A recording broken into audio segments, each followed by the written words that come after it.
เขามาเถามากินอ้อมหมกหอยของเสพเขานี่แหละเถาเขาเคยกินมาก่อนโอ้กินเถากินบ่นี่บ่เคยกินจังซี่แนวกินน่ะเอ้าบ่เคยกินจังได๋โทรข่อยสิงุ้มเรื่องมาอ้อมให้เจ้ากินมันบ่ได้ง่ายๆเด้เฒ่าเจ้าก็กินซั่นตัวเจ้ามักข่อยบ่เคยกินจังซี่เนาะเอ้าบ่เคยกินจังได๋แต่สมัยแต่กี้เฮาเลี้ยงลูกมาข่อยก็เว้าแล้วข่อยก็ลิโตนเจ้าของเฒ่าแต่กี้เฮานะบ่มีเงินไปงุ้มบอกหอยอยู่กลางแม่น้ำโอ้ยกลางห้วยบักใหญ่แล้วข่อยก็งุ้มแล้วเจ้าก็เอิ้นข่อยขึ้นมาเฒ่าเดี๋ยวข่อยไปงุ้มเอง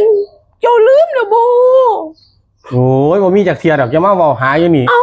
บ่มีจังได๋เจ้าจำบ่ได้แล้วบ่เจ้าลืมแล้วบ่บ่เคยมีแต่กี้ข่อยอ้อมบอกหอยย่าเฮ็ดแซ่บๆเด้อข่อยสิจูบคักๆบอกหอยว่าซั่นเจ้าว่าคิดเห็นแต่กี้เฮาหาเงินบ่เฒ่า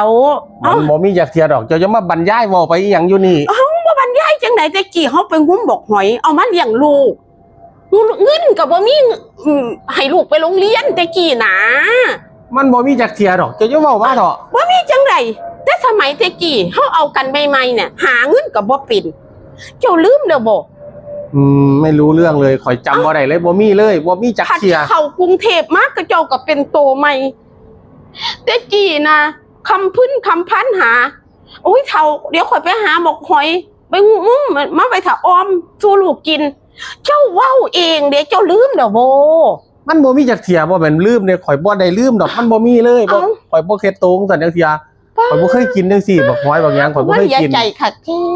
กินบ่เป็นอีกต่างหากบักหอยข่อยกินได้หยังแต่กี้นะเจ้าว่าโอ้ยผู้ใดเขาออมบอกหอยบ่แซ่บคือเจ้าเด้ยายพะนะออมบอกหอยข่อยซับบอกหอยอยู่เจ้าก็ว่าเฒ่ายายเจ้าไปเตรียมหม้อไว้ถ้าเฮ็ดโลดเดี๋ยวข่อยสิซับให้เจ้าตัดดากบอกหอยให้ข่อยเรียบร้อยล้างสะอาดเจ้าจำบ่ได้เหรอโบโอ้ยเจ้ายังมาเพ้อฝันอยู่นี่เถาะเอ้าสิเพ้อฝันหยังหอมๆนี่ข่อยเฮ็ดฮ้อนๆให้เจ้ากินเจ้าลืมจังได๋อมบอกหอยเฮาเคยกินมาแต่ตอนเฮาออกกันใหม่ๆตอนนั้นหยังหาเงินก็บ่ได้จิแม่นนายอมบอกหอยแต่กี้นะเจ้าจำบ่ได้บ่เฒ่า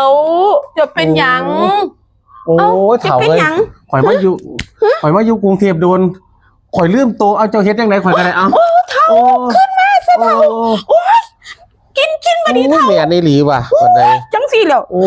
เจ้าจูบอกหอยจะจีดังบวกว่ะกินเฒ่าของแซ่บของมักข่อยตัวยายจูบเลยเฒ่าจูบเลยโอ้ยเจ้าลืมโตตอนนี้เอาคำเขาเฒ่าของแซ่บอะไรข่อยกินเฒ่าลืมตนคักไปเจ้าลืมโตเจ้ามาเป็นคนกรุงเทพเจ้าลืมเฒ่ากินของแซ่บข่อยจูบดากมันจูบเลยเฒ่าจูบเลยโอ้ยจังสี่เนี่ยแม่เนาะเอาคำเขาใหญ่ๆจำมันลงไปเฒ่าจำมันลงไปจำของมักเกิดอะไรจังสันได้ไหม